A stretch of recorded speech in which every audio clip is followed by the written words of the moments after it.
ولا حول ولا قوة إلا بالله العلي العظيم. أعوذ بالله من الشيطان اللعين الرجيم. بسم الله الرحمن الرحيم. الحمد لله رب العالمين. نحمده ونستعينه ونستغفره ونتوكل عليه ونصلي ونسلم على حبيبه ونجيبه وخيرته في خلقه حافظ سره ومبلغ رسالاته بشیر رحمته ونذیر نقمته سیدنا و نبینا و مولانا ابی القاسم محمد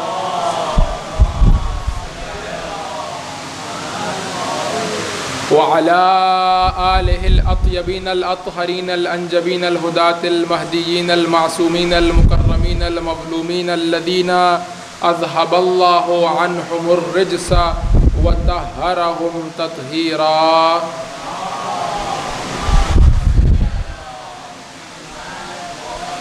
بہم نتولا ومن اعدائہم نتبرأ الی اللہ. اما بعد فقد قال اللہ تبارک و تعالی عز اسمہ. اعوذ باللہ من الشیطان الرجیم. بسم اللہ الرحمن الرحیم. محمد رسول اللہ والذین معہ اشداء علی الکفار رحماء بینہم. صلوات پڑھیے محمد و آل محمد پر.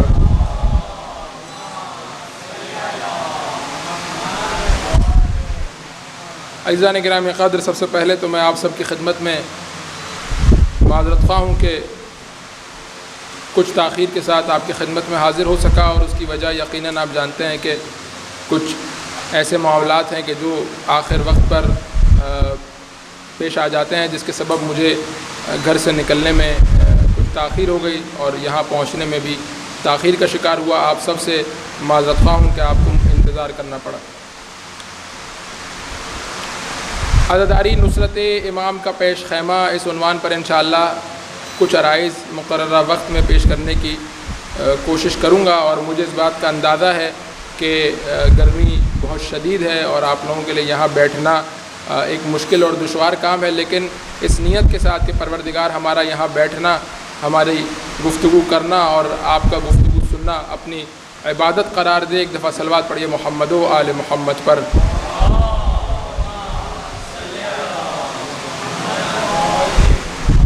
عزیزان گرامی قدر، جس آیت کو سرنامہ کلام کے طور پر آپ کے سامنے پیش کیا، مقدماتی طور پر تھوڑا بہت اس پر گفتگو کر کے روشنی ڈال کر آگے بڑھنا چاہتا ہوں، اور پھر انشاءاللہ کوشش یہ ہوگی کہ موضوع سے اس مقدمے کو مربوط کر کے کسی نتیجے تک گفتگو کو پہنچایا جا سکے. قرآن مجید کہہ رہا ہے کہ محمد رسول اللہ صلی اللہ علیہ وآلہ وسلم. ایک دفعہ صلوات پڑھیے ذات گرامی رسول خدا پر صلی اللہ علیہ. والذین معہ اشداء علی الکفار رحماء بینہم. محمد اور جو لوگ ان کے ساتھ ہیں، والذین معہ جو لوگ ان کے ساتھ ہیں، اشداء علی الکفار کفار پر جو ہے وہ شدید ہیں، رحماء بینہم آپس میں ایک دوسرے کے ساتھ رحم دل ہیں، مہربان ہیں. اس آیت کو میں نے کیوں آپ کے سامنے سرنامہ کلام کے طور پر پیش کیا، کیوں میں نے اپنی گفتگو کا آغاز اس آیت سے کیا؟ اس کی وجہ یہ ہے کہ ایک کانسیپٹ کہ جو قرآن میں، روایات میں، زیارات میں، دعاؤں میں ہمیں ملتا ہے، وہ کیا ہے؟ وہ ہے معیت کا کانسیپٹ. معیت کا کانسیپٹ کیا ہے؟ معیت یعنی ہمرہی، یعنی ساتھ ہو جانا. جب عربی زبان کے اندر یہ کہا جانا ہوتا ہے کہ دو چیزیں ایک دوسرے کے ساتھ ہیں، تو کہا جاتا ہے کہ فلاں چیز مع فلاں چیز. بہت مشہور و معروف مثال میں آپ کے سامنے پیش کروں جو آپ نے بارہا سنی ہے، علی مع الحق والحق مع علی. یعنی جب دو چیزوں کے بارے میں بتایا جانا ہوتا ہے کہ یہ دو چیزیں کبھی بھی ایک دوسرے سے جدا نہیں ہوں گی، ایک دوسرے کے ساتھ ہمیشہ جڑی ہوئی ہیں، معیت میں ہیں، ایک دوسرے کے ساتھ ایک رابطے میں ہیں، ان کے درمیان ایک کنیکشن پایا جاتا ہے، تو لفظ مع کا استعمال کیا جاتا ہے، معیت. اس معیت کو قرآن مجید نے، اس معیت کو روایات اہل بیت علیہم الصلاۃ والسلام نے، اس معیت کو زیارات اور دعاؤں نے بیان کیا ہے. یعنی اگر میں آپ کے سامنے یہ ادعا کروں تو میرے پاس اس ادعا کے لیے دلیل ہے. یعنی اگر میں آپ کے سامنے ایک جملہ کہوں تو ایسا نہیں ہے کہ میں بے دلیل یہ جملہ کہہ رہا ہوں، بلکہ میرے پاس اس جملے کے لیے دلیل موجود ہے اور وہ میں دلائل اس کے مفصل آپ کے سامنے پیش کر سکتا ہوں. وہ یہ کہ اگر آپ کہیں کہ دین کا خلاصہ کیا ہے، اگر آپ کہیں کہ دین کی سمری کیا ہے، آج کل آپ نے دیکھا ہے نا ون لائنر بتا دیجئے کہ کیا ہونے جا رہا ہے، حقیقت کیا ہے، مختصر وقت میں بتائیے، ایک بہت ہی مختصر کلپ میں بتائیے. وقت نہیں ہے لوگوں کے پاس 1 گھنٹہ 1.5 گھنٹہ تقریر سننے کا. اب ون لائنر بتائیے کہ ہوا کیا، ایک ہیڈ لائن بتائیے. تو اگر دین کی ہیڈ لائن، دین کی تمام تر تعلیمات کا خلاصہ، دین کی تمام تر تعلیمات کی سمری اگر کسی چیز کو کہا جائے تو وہ کیا ہے؟ وہ یہ کہ دین یہ چاہتا ہے کہ ولی خدا کی معیت میں خدا کی طرف سفر کرو. خلاصہ یہ اکیلے سفر کرنے کو دین ریکمینڈ نہیں کرتا. کیوں دین ریکمینڈ نہیں کرتا؟ کیوں دین ترویج نہیں کرتا، تائید نہیں کرتا اکیلے سفر کی خدا کی جانب؟ کیونکہ پروردگار متعال اس واقعے کو کہ جو شیطان کا واقعہ ہے قرآن مجید میں تفصیل کے ساتھ بیان کرتا ہے. میں اس طرف نہیں جانا چاہتا کہ جب اس کو پروردگار متعال نے کہا انک رجیم، تو دھتکارا ہوا ہے، فخرج منہا، ادھر سے چلا جا، نکل جا، تو دھتکارا ہوا ہے، ملعون ہے. اس نے پلٹ کر کے کہا لاقعدن لہم صراطک المستقیم، پروردگار میں کہیں اور جا کر کے نہیں بیٹھوں گا، میں تیرے سیدھے راستے کے کنارے پر بیٹھوں گا اور یہاں پر بیٹھ کر کے لوگوں کو اغوا کرنے کی کوشش کروں گا. یعنی اس نے یہ نہیں کہا کہ پروردگار میں تیری دکان کے مقابلے میں اپنی دکان کھولوں گا. اس نے یہ نہیں کہا پروردگار میں تیرے راستے کے مقابلے میں ایک پیرلل اپنا راستہ بناؤں گا. نہیں، اس نے کہا پروردگار میں تیرے ہی راستے کے کنارے پر آ کر کے بیٹھوں گا اور اسی راستے سے تیرے ہی بندوں کو اغوا کر کے دھوکے سے اپنی طرف لے کر کے جاؤں گا. اسی لیے اسلام نے کبھی بھی ریکمینڈ نہیں کیا کہ تم اکیلے سفر کرو خدا کی جانب. کیوں؟ کیونکہ شیطان جیسے لوگ اس راستے پر موجود ہیں، شیطانی طاقتیں، قوتیں اس راستے پر موجود ہیں جو تمہیں کسی بھی وقت تمہاری کسی بھی خواہش کے ذریعے سے گمراہ کر سکتی ہیں. اسی لیے ولی خدا کی ہمراہی میں جاؤ تاکہ اگر تم راستہ کج کرنے لگو تو وہ تمہارا راستہ سیدھا کر دے، وہ تمہیں صراط مستقیم پر گامزن رکھے اور باقی رکھے. اس معیت کے کانسیپٹ کو بیان کیا ہے زیارات نے، دعاؤں نے، روایات نے اور قرآن نے. ان آیات میں سے ایک آیات یہ ہے کہ محمد رسول اللہ والذین معہ، محمد اللہ کے رسول ہیں اور وہ کہ جو رسول اللہ کے ساتھ ہیں، اشداء علی الکفار رحماء بینہم. مختلف انبیاء کی داستانوں میں اس معیت کے کانسیپٹ کو مختلف ناموں سے یاد کیا گیا. کہیں کہا گیا ہے کہ حواریون عیسیٰ، ایک دفعہ کہا گیا ہے کہ حضرت موسیٰ نے کہا من انصاری الی اللہ، کون ہے جو اللہ کے راستے میں میری مدد کرے. ایک مقام پر کہا حضرت عیسیٰ کے حواریون. ایک مقام پر حضرت یوسف کی زبانی کہا کہ انا ومن اتبعنی، میں اور جو میری اتباع کرے گا. رسول اللہ کے معاملے میں کہا محمد رسول اللہ والذین معہ، کبھی معہو کے ذریعے سے، کبھی اتباع کے ذریعے سے، کبھی حواریون کے ذریعے سے، کبھی انصاری الی اللہ کے ذریعے سے اس کانسیپٹ کو بیان کرنے کی کوشش کی گئی. اسی لیے آپ دیکھیں کہ جب آپ کھڑے ہوتے ہیں زیارت سائر شہدائے کربلا پڑھتے ہیں، زیارت وارثہ پڑھتے ہیں اور زیارت وارثہ کے اس آخری پیراگراف پر پہنچتے ہیں کہ جس میں ریکمینڈ کیا گیا ہے، کہا گیا ہے کہ تم تمام تر انصار حسینی اور اصحاب حسینی کو مشترکہ طور پر ایک سلام دو. آپ نے پہلے حضرت سید الشہداء کو سلام کہہ دیا، حضرت سرکار وفا حضرت عباس کی ذات اقدس کو سلام کہہ دیا، اس کے بعد آپ نے حضرت علی اکبر کی زیارت پڑھ لی اور اب اس کے بعد کہا جاتا ہے کہ آپ تمام تر شہدائے کربلا کے لیے زیارت پڑھیے. اسی لیے آپ دیکھیں کہ وہ جو ضمیر ہے وہ تبدیل ہو جاتی ہے. اب تک ضمیر چلی آ رہی تھی السلام علیکہ السلام علیکہ السلام علیکہ، آخری پیراگراف میں آ کر کے ضمیر کیا ہو جاتی ہے؟ السلام علیکم، آپ سب پر ہماری جانب سے سلام ہو. وہاں پر جو زیارت شروع ہو رہی ہے وہ کیا ہے؟ السلام علیکم یا اولیاء اللہ و احباءہ، السلام علیکم یا انصار دین اللہ، السلام علیکم یا انصار رسول اللہ، السلام علیکم یا انصار امیر المومنین، السلام علیکم یا انصار فاطمہ الزہرا۔ یعنی جو چیز اصحاب حسینی اور انصار حسینی کو دوسروں سے جدا کرتی ہے وہ کیا ہے؟ وہ یہ ہے کہ انہوں نے نصرت دین خدا کے لیے اور نصرت ولی خدا کے لیے حق و باطل میں اس راستے کا انتخاب کیا ہے کہ جو نصرت ولی خدا کا راستہ ہے۔ یعنی میں آپ سے کہوں کہ آپ کو ایک آبزرور کے طور پر کربلا کے میدان میں بلایا جائے سن 61 ہجری میں، اور آپ کو دعوت دی جائے کہ آپ تشریف لائیں سن 61 ہجری میں کربلا کے واقعے کو دیکھیں، تو میں یہ کہوں گا کہ دونوں طرف کے لوگوں میں وہ کون سی خصوصیت ہے کہ جو اس طرف والوں کو اس طرف والوں سے جدا کرتی ہے؟ آپ نے کہا شاید نماز پڑھنا، لیکن آپ دیکھیں گے کہ نہیں، نماز اگر یہاں والے پڑھ رہے ہیں تو نماز وہاں والے بھی پڑھ رہے ہیں۔ آپ نے کہا روزہ رکھنا، تو شاید ممکن ہے آپ کو لشکر یزید میں کوئی ایسا مل جائے کہ زندگی میں کبھی اس کا کوئی روزہ قضا نہ ہوا۔ آپ نے کہا کہ حج کرنا، تو آپ جا کر کے دیکھیں گے کہ لشکر یزید میں کتنے ہی ایسے لوگ تھے جنہوں نے زندگی میں کئی دفعہ حج کیے۔ آپ کہیں اللہ کی راہ میں مال دینا، ممکن ہے وہاں سے کئی لوگ ایسے مل جائیں جنہوں نے اللہ کی راہ میں مال دیا۔ آپ کہیں حافظ قرآن ہونا، آپ جائیے اور دیکھیے کہ فہرست بیان کی ہے علماء نے کہ لشکر یزید میں کون سے وہ لوگ تھے جو حافظ قرآن تھے۔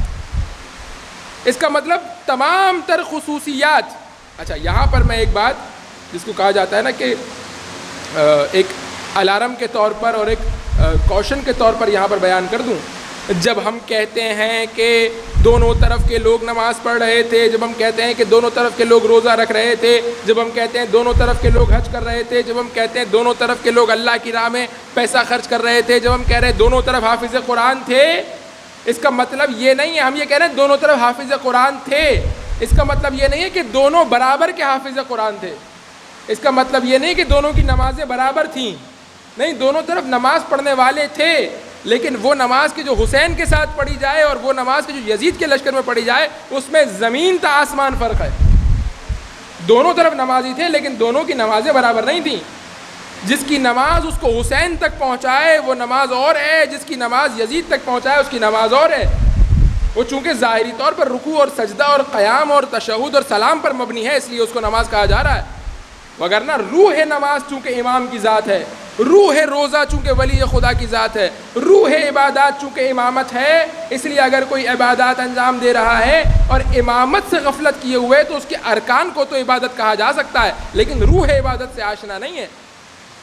یعنی اگر اس طرف کا کوئی شخص بھی اول وقت میں نماز پڑھ رہا ہے اور اس طرف کا کوئی شخص بھی اول وقت میں نماز پڑھ رہا ہے تو آپ یہ نہیں کہہ سکتے کہ نماز کے معاملے میں دونوں برابر ہیں، نہیں، دونوں نماز پڑھ رہے ہیں لیکن اس کی نماز کا مقام کچھ اور ہے، اس کی پورے عمر کی نماز مل کر کے بھی اس کی ایک نماز کا مقابلہ نہیں کر سکتی، کیونکہ اس کی نماز لشکر حسینی میں پڑھی جا رہی ہے، اس کی نماز ولی خدا کی معیت میں پڑھی جا رہی ہے، اس کی نماز ولی خدا کی ہمراہی میں پڑھی جا رہی ہے، اور دین کا خلاصہ ولی خدا کی ہمراہی ہے۔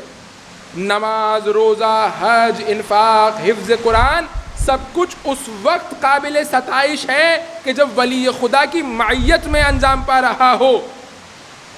اگر اللہ کے ولی کی معیت میں نہ ہو، اللہ کے ولی کی ہمراہی میں نہ ہو، اگر اللہ کے ولی کے ساتھ رہ کر کے اللہ کے بتائے ہوئے امام اور نمائندے کے ساتھ نہ ہو تو ارکان نماز ارکان ہیں لیکن اس میں روح باقی نہیں۔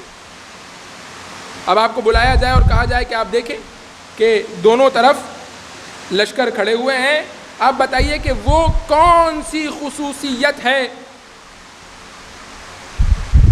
کہ جو حسینیوں کو حسینی بناتی ہے، یزیدیوں کو یزیدی بناتی ہے؟ آپ نے بہت سارے خصوصیات پر توجہ کی، آپ نے کہا نہیں یہ سب میں موجود ہے، دونوں طرف انسان ہیں، دونوں طرف مسلمان ہیں، دونوں طرف نماز پڑھنے والے ہیں، دونوں طرف روزہ رکھنے والے ہیں، دونوں طرف حج کرنے والے ہیں، دونوں طرف انفاق کرنے والے ہیں، دونوں طرف حافظین قرآن ہیں۔ پھر وہ خصوصیت کون سی ہے، امتیازی خصوصیت کون سی ہے، وہ جو ان دونوں کے درمیان فرق لے کر کے آتی ہے، وہ خصوصیت کون سی ہے؟ تو آپ کو پتہ چلے گا کہ وہ واحد خصوصیت ہمراہی ولی خدا ہے، اور اس کو آپ اگر بہت ہی واضح انداز میں دیکھنا چاہتے ہیں تو کس شخصیت میں آپ دیکھ سکتے ہیں؟ حضرت حر کی شخصیت اس طرح سے کہ وہی شخص نہیں بدلا، وہی شخص جو ایک رات پہلے تک وہاں تھا، وہی کچھ کر رہا تھا، نماز پڑھ رہا ہوگا، روزہ رکھ رہا ہوگا، حج اس نے زندگی میں کیے ہوں گے، اس نے بھی زندگی میں انفاق کیا ہوگا، ممکن ہے قرآن کے کچھ سورے بھی یاد کیے ہوں، ممکن ہے اچھائیاں بھی کی ہوں، لیکن ان تمام تر اچھائیوں کے باوجود جب تک وہاں تھا زیرو تھا۔ بہت ہی آسان مثال کے ذریعے سے میں اپنے بچوں کو یہ بات سمجھا دوں، بزرگ آشنا ہیں ان کے سامنے میں اپنا سبق دہرانے کے لیے حاضر ہوا ہوں، یقیناً اصلاح فرمائیں گے۔ ایک دفعہ صلوات کا سہارا دیجیے محمد و آل محمد۔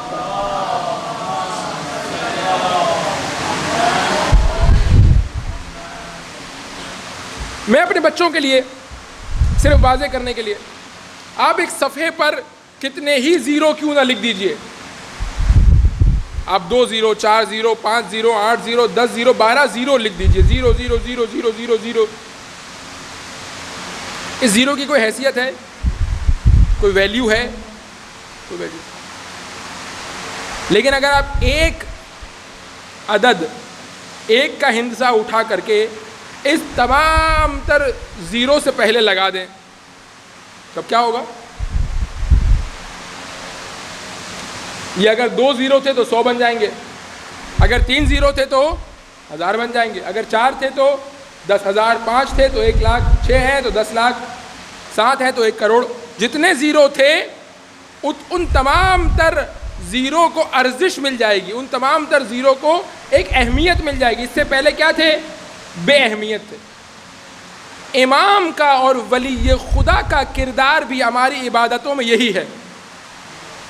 اگر آپ نے عبادتوں کو انجام دیا، یہ سارے زیرو ہیں کہ جو آپ جمع کر رہے ہیں، لیکن یہ زیرو کب ارزش پائیں گے؟ کہ جب اس سے پہلے امامت کا ون لگ جائے گا۔ جب امامت کا ون لگ جائے گا تو امامت کا ون اور نماز مل کے بن جائے گا 10، امامت کا ون اور نماز اور روزہ مل کر بن جائے گا 100، امامت کا ون اور نماز اور روزہ اور حج مل کے بن جائے گا 1000، امامت کا ون اور نماز اور روزہ اور حج اور انفاق مل کے بن جائے گا 10,000۔ یعنی پھر آپ جتنی نیکیاں کرتے چلے جائیں گے، اس ایک کی وجہ سے ان تمام تر عبادتوں کو اہمیت حاصل ہونا شروع ہو جائے گی، وقعت حاصل ہونا شروع ہو جائے گی۔ یہ ہے امامت۔ اس سے دونوں کانسیپٹ کلیئر ہو جائیں گے۔ بغیر امامت کے 2 باتیں کلیئر ہو جائیں گی یہاں سے۔ بغیر امامت کے اگر عبادتیں انجام دیتے رہیں تو بھی صفر رہے گا، اور اگر امامت پر آ جائیں اور سامنے آگے کوئی زیرو نہ ہو تب بھی انسان ایک ہی رہے گا۔ لیکن اگر امامت کے ساتھ عبادتوں کو جوڑتا چلا جائے گا تو 1 10 ہو جائے گا، 10 100 ہو جائیں گے، 100 1000 ہو جائیں گے، 1000 10,000 ہو جائیں گے۔ سمجھ میں آ رہی ہے امامت کی اہمیت کیا ہے اور عبادتوں کی اہمیت کیا ہے؟ دونوں چیزیں اس سے واضح ہو جائیں گی۔ یعنی دو جو ہمارے یہاں پر ایکسٹریم پائے جاتے ہیں، ان دونوں ایکسٹریم کا راہ حل اس راستے میں ہے۔ ایک طبقہ وہ ہے جو کہتا ہے کہ عبادتیں اصل ہیں، عبادتوں کی وجہ سے قیامت کے دن جو ہے وہ پروردگار جزا اور سزا دے گا، اگر نہیں بھی ہے ولایت امامت تب بھی عبادتیں کام آئیں گی۔ تو ان کے لیے کیا ہے کہ یہ سارے زیرو ہیں جو آپ نے جمع کیے ہیں، اور ان تمام تر زیرو کے ساتھ چونکہ 1 موجود نہیں ہے تو نتیجتاً قیامت کے دن اس کی کوئی ارزش، کوئی ویلیو نہیں ہے۔ اور دوسری طرف وہ طبقہ جو یہ کہتا ہے کہ صرف امامت کافی ہے، صرف ولایت کافی ہے اور کوئی نیک عمل صالح انجام دینے کی ضرورت نہیں ہے، ان کے لیے کیا ہے کہ یہ آپ نے صرف 1 اپنے پاس رکھا ہوا ہے، باقی تمام تر زیرو کو آپ نے چھوڑ دیا ہے۔ لیکن اگر آپ ان تمام تر زیرو کو بھی ساتھ ملا لیں گے تو کیا ہوگا؟ عبادتیں امامت کے ساتھ جڑتی چلی جائیں گی، اور جتنا جڑتی چلی جائیں گی اتنا اس ہندسے کی طاقت میں اور اہمیت میں اور وقعت میں اضافہ ہوتا چلا جائے گا۔ اس کو بہت آسان الفاظ میں امام رضا علیہ الصلوۃ والسلام نے بیان فرمایا۔ ایک دفعہ صلوات پڑھیے محمد و آل محمد پر۔ امام نے کہا کہ محبت اہل بیت اور عمل صالح، نہ اس کے بدلے اس کو چھوڑنا، نہ اس کے بدلے اس کو چھوڑنا۔ واضح الفاظ میں امام نے بیان کیا، نہ اس کے سہارے عمل صالح کو چھوڑنا، نہ عمل صالح کے سہارے ولایت کو چھوڑنا۔ بات ہماری کہاں سے چلی تھی؟ معیت، ہم رہی امام کے ساتھ۔ وجہ کیا ہے عزیزان گرامی قدر کہ کربلا کے واقعے کو ائمہ علیہم الصلاۃ والسلام نے طول تاریخ میں زندہ رکھنے کی کوشش کی۔ اب ایک اگر میں صرف آپ کے سامنے ایک ریویو پیش کروں امام زین العابدین سے لے کر کے اور امام زمانہ تک. امام سجاد،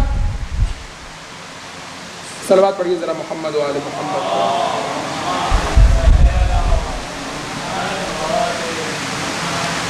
دنیا کے کسی عام انسان کا باپ مر جائے، اس سے بڑھ کر مثال دیتا ہوں. امام حسن اس دنیا سے چلے گئے. امام حسین زندہ ہیں یا نہیں؟ 10 سال. 40 ہجری کے اندر امیر المومنین کی شہادت ہوئی، 50 ہجری کے اندر امام حسن مجتبیٰ کی، اور 61 کے شروع میں یعنی تقریباً 60 ہی میں آپ کہہ لیجئے کہ امام حسین کی شہادت. تقریباً 10 سال امام حسن کی وفات اور شہادت کے بعد امام حسین زندہ ہے. کیا آپ کو امام حسین کا امام حسن کے لیے وہ اہتمام ملتا ہے کہ جو امام سجاد کا امام حسین کے لیے؟ تاریخ توجہ فرما رہے ہیں. یعنی امام حسن رخصت ہوئے ہیں، کیا امام حسن کسی چیز میں امام حسین سے کم ہے؟ نہیں. سیدہ شباب اہل الجنہ، دونوں جنت کے جوانوں کے سردار ہیں، دونوں فاطمہ زہرا کی اولاد ہے، دونوں امیر المومنین کی اولاد ہے. ایک سبط اکبر ہے امام حسن علیہ الصلوۃ والسلام.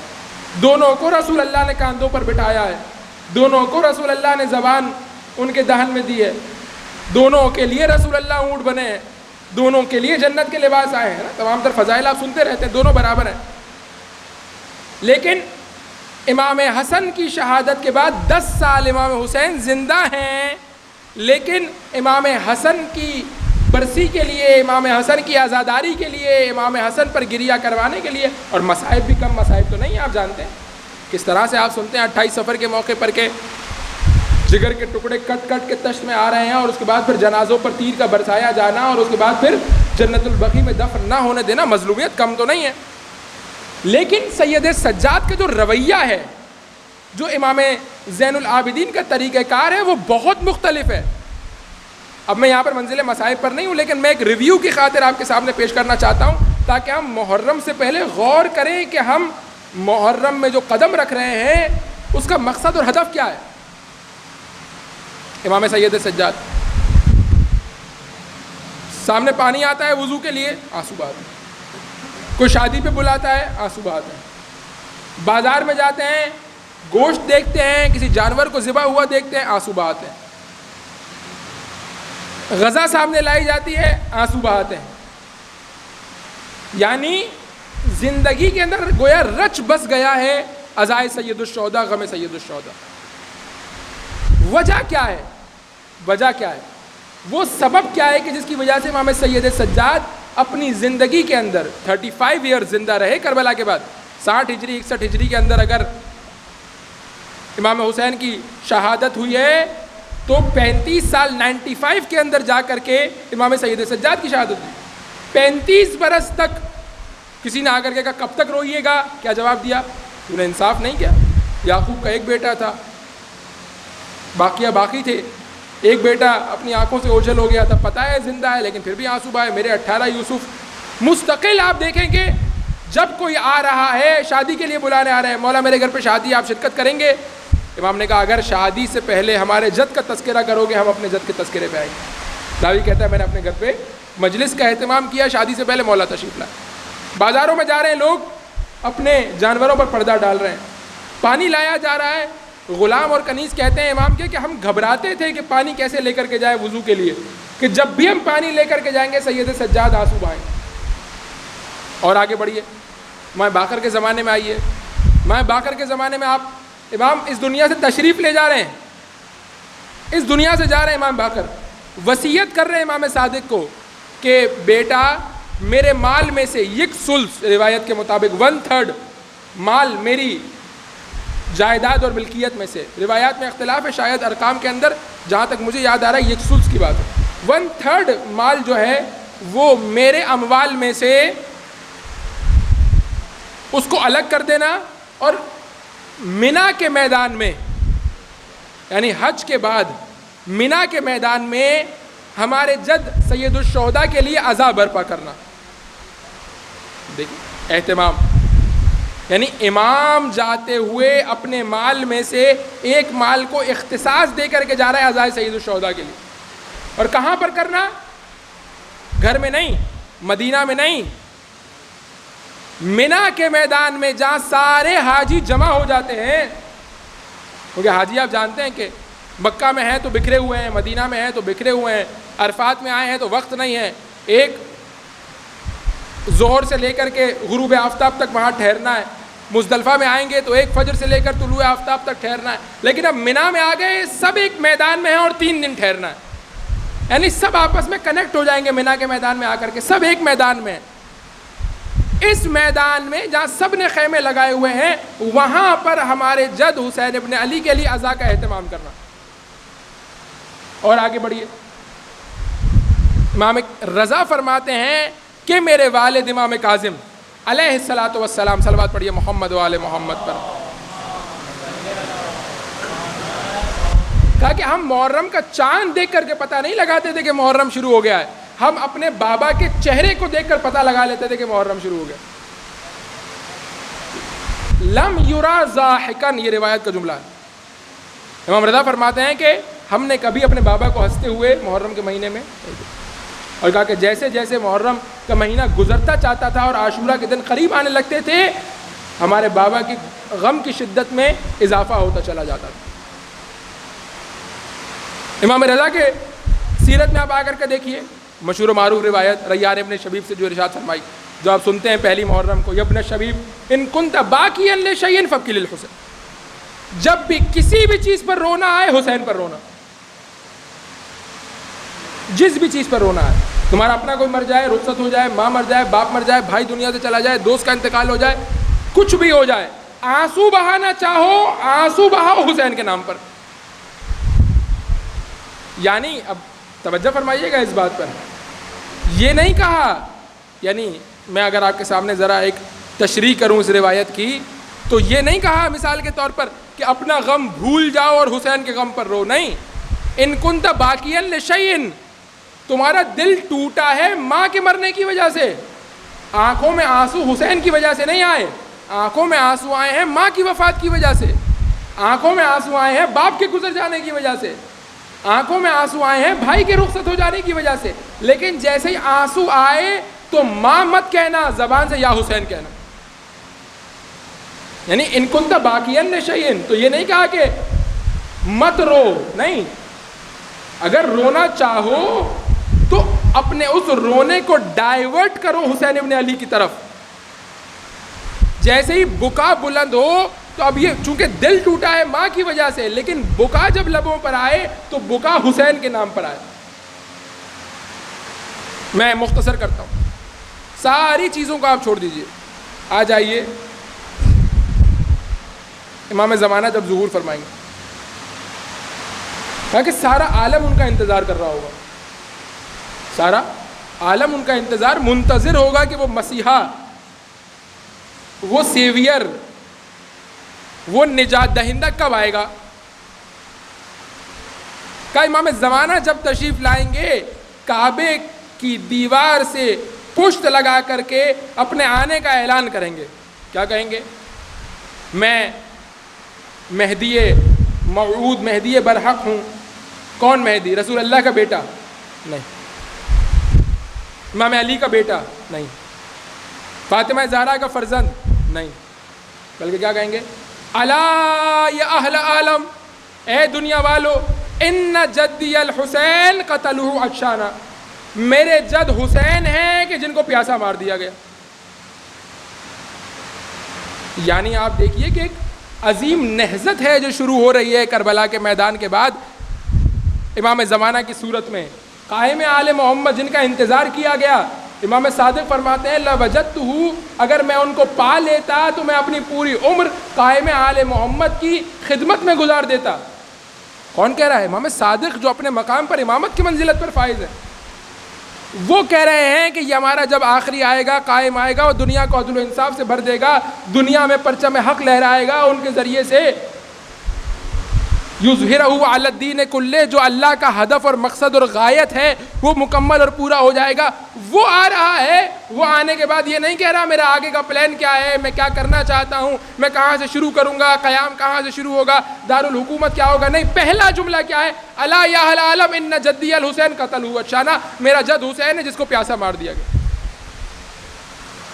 اب سوال یہ تمام تر جو واقعات جو میں نے آپ کے سامنے پیش کیے، ایک ریویو آپ کے سامنے پیش کیا، سوال اس مقام پر ہے کہ وجہ کیا ہے کہ ائمہ اس واقعے کو ایک عجیب انداز میں، غیر معمولی انداز میں ہائی لائٹ کرتے ہوئے نظر آ رہے ہیں.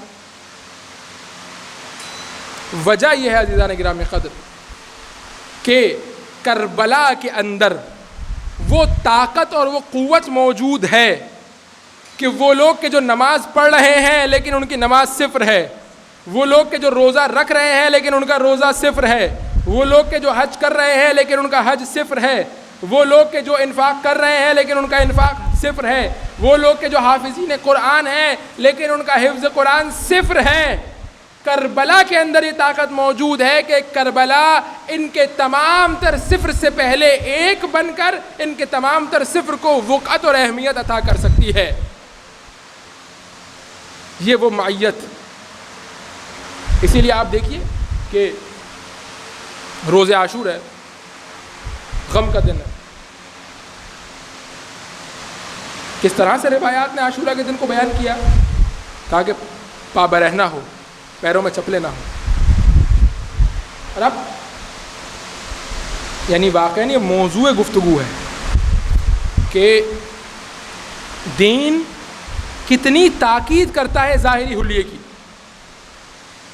یعنی اگر آپ جا کر کے دیکھیے جو کتابیں لکھی گئی ہیں ظاہری حلیے سے متعلق، مثال کے طور پر علامہ مرحوم طباطبائی نے سنن النبی لکھی، شاید ترجمہ بھی ہوئی ہے، میں نے دیکھا تھا ایک زمانے میں، اس کا ترجمہ مجھے یاد نہیں کس نام سے ترجمہ.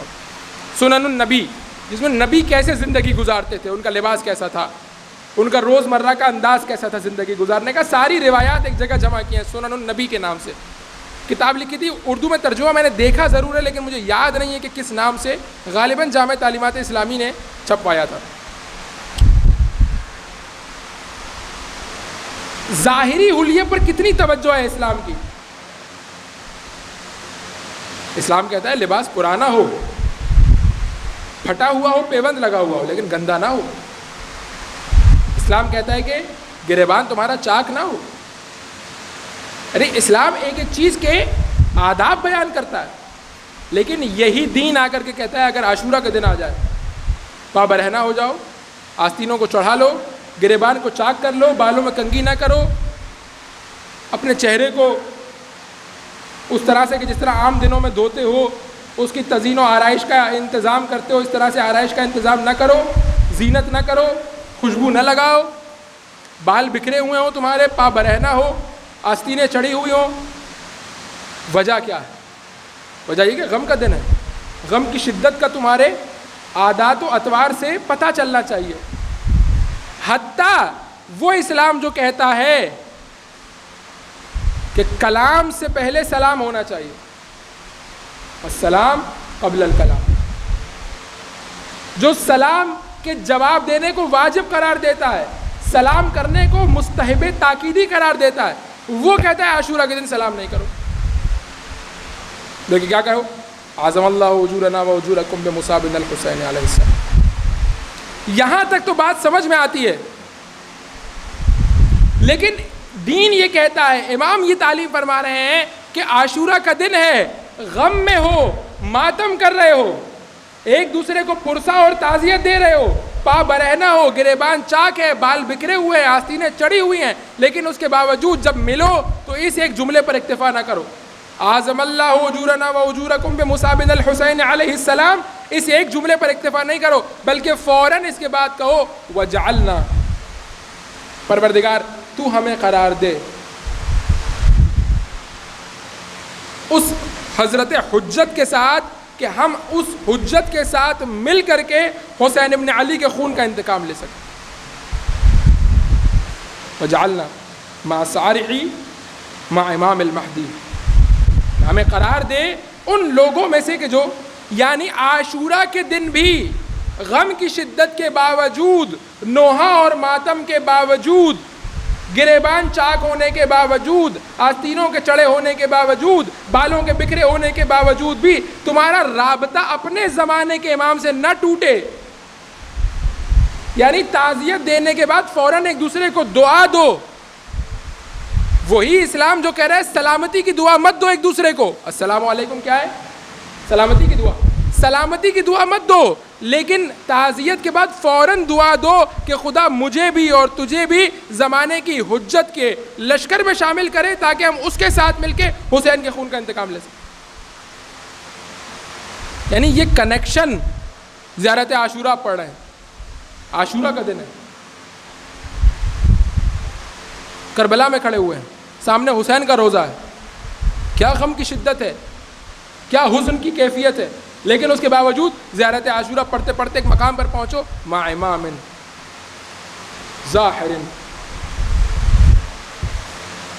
اس امام کے ساتھ کہ جو ظاہر ہوگا، جو حق کے ذریعے سے فیصلہ کرنے والا ہوگا، اس کے ساتھ پروردگار مجھے قرار دے کہ میں حسین بن علی کے خون کا انتقام لے سکوں.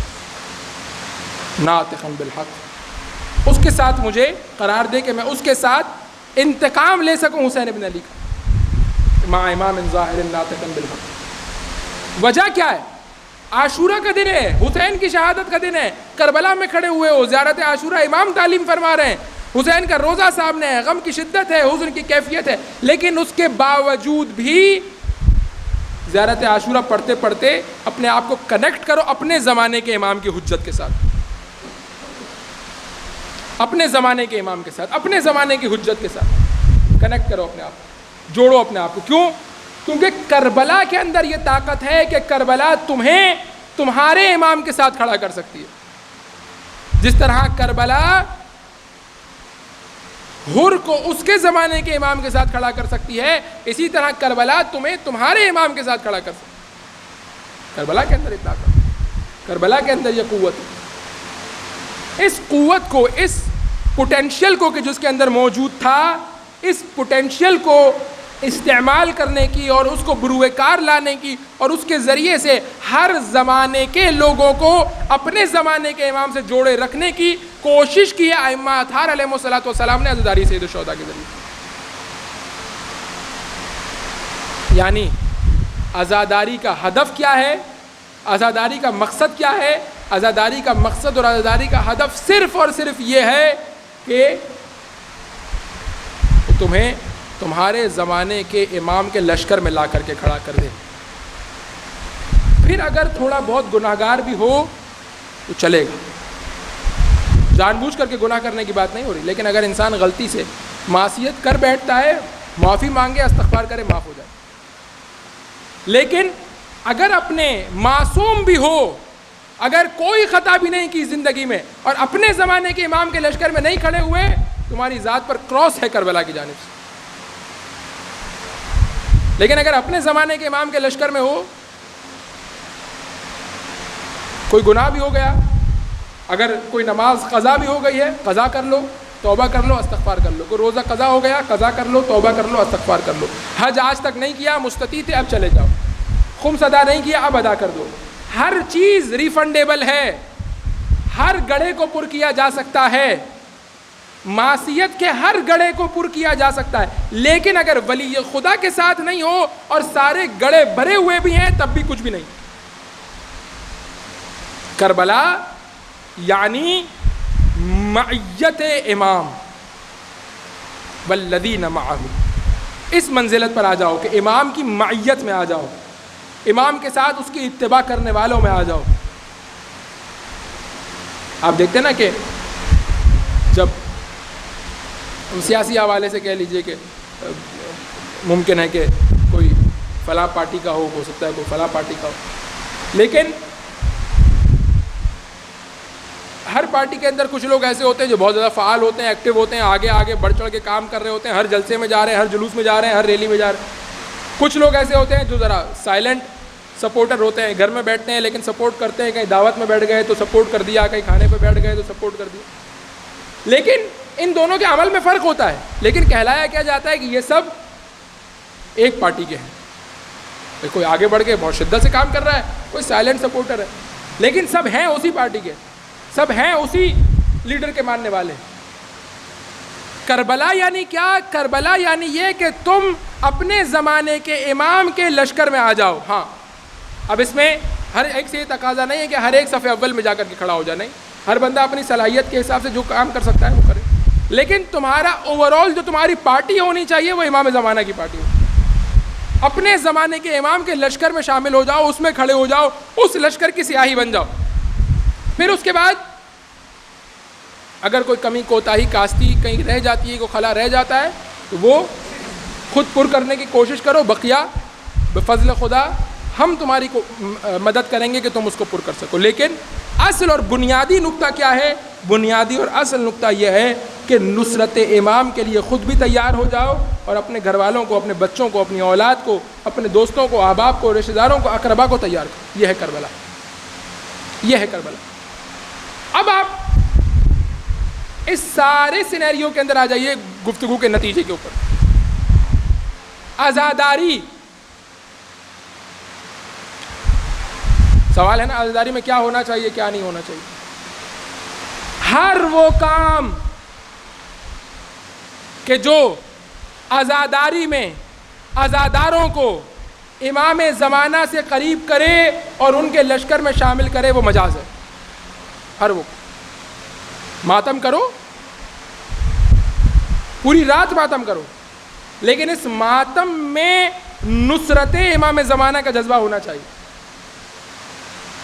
مجلس کرو, ایک دن کی کئی مجلسیں کرو, لیکن اس میں نصرت امام زمانہ کا جذبہ ہونا چاہیے. یعنی ہر محرم تمہیں تمہارے زمانے کے امام کے لشکر میں ترقی دے دے. اگر پچھلی دفعہ تک ایک عام سپاہی تھے تو اب سربراہ بن جاؤ. یعنی ہر آنے والا محرم زمانے کے امام کے لشکر میں تمہاری ترقی کا باعث بنے. یہ ہے خلاصہ عزاداری. یعنی عزاداری کے اندر ہمیں جس چیز کی اصلاح کرنے کی ضرورت ہے وہ کیا ہے؟ وہ یہ نہیں ہے کہ ہم یہ کہیں کہ یہ کرو اور یہ نہ کرو. ہم یہ کہیں کہ عزاداری کے اندر جو اپنے تئیں جس طرح عزاداری کرنا چاہتا ہے عزاداری کرے, ہر جائز طریقے سے. جو بھی طریقے جائز ہیں, جس سے متعلق مراجین کا فتویٰ ہے کہ جائز ہے, ہر اس طریقے سے عزاداری کرے, لیکن ہر ایک کی جہت ایک ہونی چاہیے. کوئی ایک ہاتھ سے ماتم کرتا ہے, کوئی دو ہاتھ سے ماتم کرتا ہے, کوئی کاندھے پہ ماتم کرتا ہے, کوئی سینے پہ ماتم کرتا ہے, کوئی سر پہ ماتم کرتا ہے. لیکن یہ ماتم مختلف ہیں, لیکن اس کا ہدف واحد ہونا چاہیے کہ یہ سارے ماتمی اپنے زمانے کے امام کے لشکر میں شامل. کوئی تابوت اٹھاتا ہے, کوئی تعزیہ اٹھاتا ہے, کوئی علم اٹھاتا ہے, کوئی ذوالجناح نکالتا ہے, کوئی جھولا نکالتا ہے, کوئی شبیہ, جو ہر ایک اپنے طریقے سے عزاداری کرتا ہے, لیکن اس ساری عزاداری کا ہدف واحد ہونا چاہیے, مقصد واحد ہونا چاہیے. یعنی جیسے آپ نے دیکھا ہے نا, کراچی کے اندر تو نہیں ہوتا, لیکن بقیہ سندھ کے شہروں میں آپ جائیے, ہم مجالس پڑھنے کے لیے جاتے ہیں, تو وہاں پر کیا ہوتا ہے کہ جلوس ایک ہمارے یہاں کیا ایک جگہ سے نکل کے ایک جگہ ختم ہوتا ہے. جلوس ہمارے یہاں رواج کراچی میں اس طرح سے, وہاں پر یہ ہوتا ہے کہ بہت سارے جلوس نکلتے ہیں, وہ ایک جگہ آ کر کے جمع ہوتے ہیں. کوئی اپنے علاقے سے آتا ہے, کوئی اپنے علاقے سے آتا ہے, کوئی اپنے علاقے سے آتا ہے. انٹیریئر وغیرہ کے اندر صورتحال اس طرح سے. تو یہ بھی بالکل اسی طرح سے عزاداری کوئی اپنے طریقے سے کر رہا ہے, کسی کے اپنے قبیلے کا اپنا انداز ہے, فلاں علاقے کے رہنے والوں کا اپنا ماتم کا انداز ہے, فلاں علاقے کے رہنے والوں کا اپنا مرثیہ پڑھنے کا انداز ہے, لکھنؤ والوں کا مرثیہ پڑھنے کا انداز اور ہے, حیدرآبادیوں کا مرثیہ پڑھنے کا انداز اور ہے, کہیں سلام خوانی کا انداز کچھ جدا ہے, کہیں ماتم کا انداز کوئی جدا ہے, کوئی کسی طرح تابوت نکالتا ہے, کوئی کسی طرح علم نکالتا ہے, کوئی کسی طرح شبیہ برآمد کرتا ہے. لیکن یہ سارے راستے جس نقطہ واحد پر ملنے چاہیے وہ کیا ہیں؟ وہ یہ کہ ہم کربلا کے ذریعے سے اپنے زمانے کے امام کے آنے کی تیاری کر رہے ہیں. یہ ڈائریکشن عزاداری کو ملنی چاہیے. اگر یہ ڈائریکشن مل جائے تو ہر ایک اپنے انداز میں اپنے طریقے کے مطابق عزاداری کرتے رہے.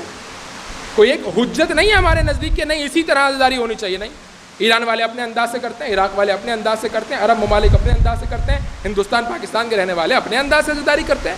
ہر ایک کا اپنا انداز ہے, اپنا طریقہ کار ہے, اپنی روش ہے, سالہ سال کا ان کے بزرگوں کا ڈھالا ہوا طریقہ ہے.